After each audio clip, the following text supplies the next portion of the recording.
নমস্কার বন্ধুরা, লক্ষ্মীর ভান্ডার প্রকল্পের মা বোনদের জন্য এই মুহূর্তের সবচেয়ে বড় নতুন অর্থবর্ষের শুরুতেই অর্থাৎ 1 এপ্রিল থেকে পুরো নিয়ম বদলে যাচ্ছে। নবান্নের তরফ থেকে 5টি কড়া নির্দেশ নেওয়া হয়েছে। যদি আপনি এই নিয়মগুলি এখনই না জানেন তবে আপনার ব্যাংক অ্যাকাউন্টে 1500 টাকা বা 1700 টাকা আসা চিরতরে বন্ধ হয়ে যেতে পারে। আজকের এই ভিডিওতে আমরা বিস্তারিত জানবো ঠিক কী করতে লাগবে।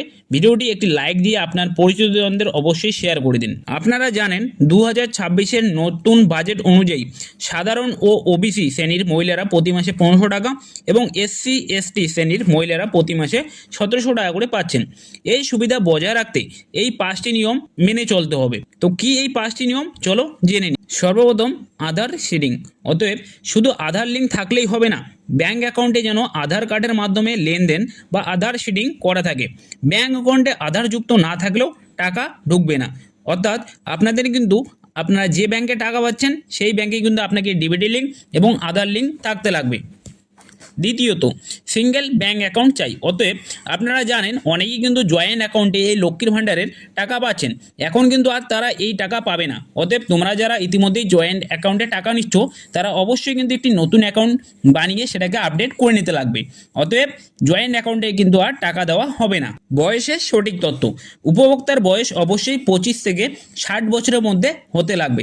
যাদের বয়স 60 বছরের বেশি হয়ে গিয়েছে তারাও কিন্তু ইতিমধ্যে লক্ষ্মীর ভাণ্ডার এবং তারা যে পেনশন তারাও সেটাও পাচ্ছে, এবং তাদের যে 60 বছর পূর্ণ হয়ে গেছে তাদের কিন্তু এই লক্ষ্মীর ভাণ্ডার আর দেওয়া হবে না।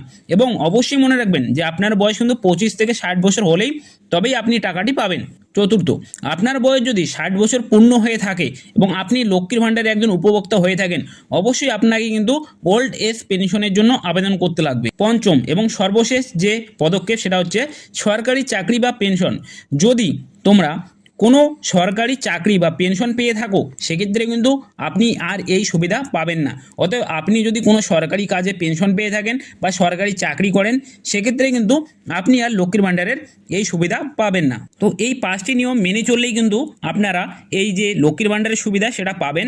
আর আপনারা ইতিমধ্যেই জানেন যে অনেক ব্যাংকেই কিন্তু এখন অন্য ব্যাংকের সঙ্গে মার্জ হয়ে গিয়েছে। অতএব আপনার যদি এমন কোনো ব্যাংক অ্যাকাউন্টে অ্যাকাউন্ট ছিল এবং সেই ব্যাংক অ্যাকাউন্টে আপনি টাকা পাচ্ছিলেন অবশ্যই কিন্তু আপনাকে এখন নতুন আইএফএসসি কোড জমা দিতে লাগবে, তবেই কিন্তু আপনি টাকাটি পাবেন।